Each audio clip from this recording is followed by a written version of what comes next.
भारतीय पराक्रम व अलिक सुंदर का अंत। आर्य चाणक्य लौटकर पंचनद गए। उन्होंने निश्चय किया कि वहीं जाकर वहां के समस्त छोटे राज्यों को संगठित करके अलिक सुंदर का एक साथ सामना किया जाए। परंतु वहां पहुंचने पर उनको पता चला कि उनके लिए इन सब की कोई आवश्यकता ही नहीं रह गई थी। चंद्रगुप्त ने पहले ही इस साधन का सफल उपयोग कर लिया था। उसने समस्त पंचनद में घूम घूम कर राजाओं से, उनके सेनापतियों से, गणराज्यों से, प्रतिनिधियों से बातचीत की, उनको असली स्थिति समझाई। स्वयं राजा पर्वतक से मिला, उसके हृदय में दबे हुए देश प्रेम को उभारा। उसने कहा, महाराज, आप जैसे वीरों का जन्म देकर भारत भूमि अपने को धन्य समझती है। जिस अलिक सुंदर को गर्व था कि दुनिया में उसको कोई हरा नहीं पाया, उसका गर्व आपने ही चूर किया। परंतु महाराज, वह आस्तीन का सांप बनकर अपने घर में आ घुसा है। आप क्या सोचते हैं कि मगध विजय करने के बाद वह आपको राज्य करने देगा? अवश्य ही वह किसी न किसी प्रकार छल छिद्र से आपका वध कराएगा। वैसे भी यह कहाँ तक उचित है कि आपने जिसको पराजित किया हो वह तो बिना विश्व सम्राट और आप उसके अधीन रहे भारत सम्राट।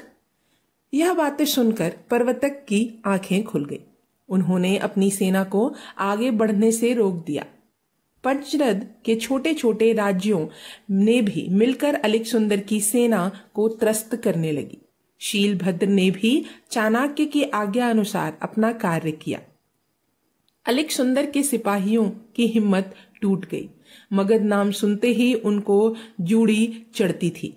बस एक दिन सबने निश्चय किया कि अब आगे नहीं बढ़ेंगे, वरन अपने घर लौट चलेंगे।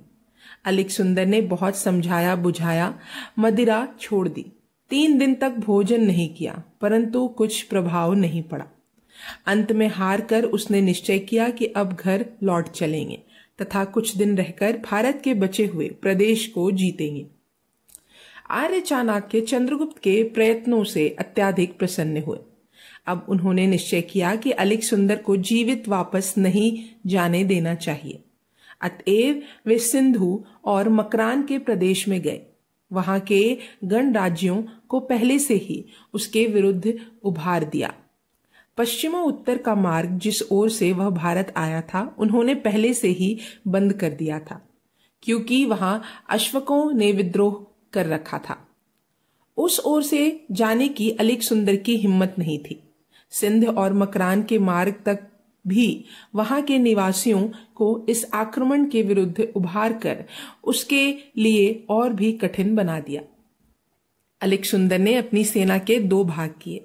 एक तो समुद्री मार्ग से नियारकश की अध्यक्षता में तथा दूसरा स्वयं उसके साथ मकरान के रेगिस्तान से होकर गया।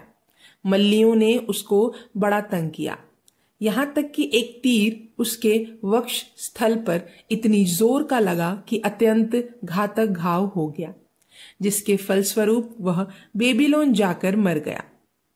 परिणाम पात्र पर्वती बलूची जातियों ने भी उसको बहुत तंग किया।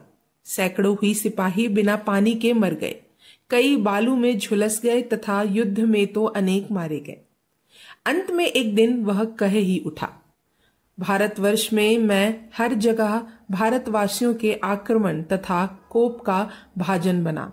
उन्होंने मेरे कंधे को घायल किया, गांधारियों ने मेरे पैर को निशाना बनाया, मल्लियों से युद्ध करते हुए एक तीर की नोक से मेरा वक्ष स्थल छिद गया और गर्दन पर भी गदा का एक तगड़ा हाथ पड़ा। भारत का आक्रमण मेरे जीवन की सबसे बड़ी भूल है।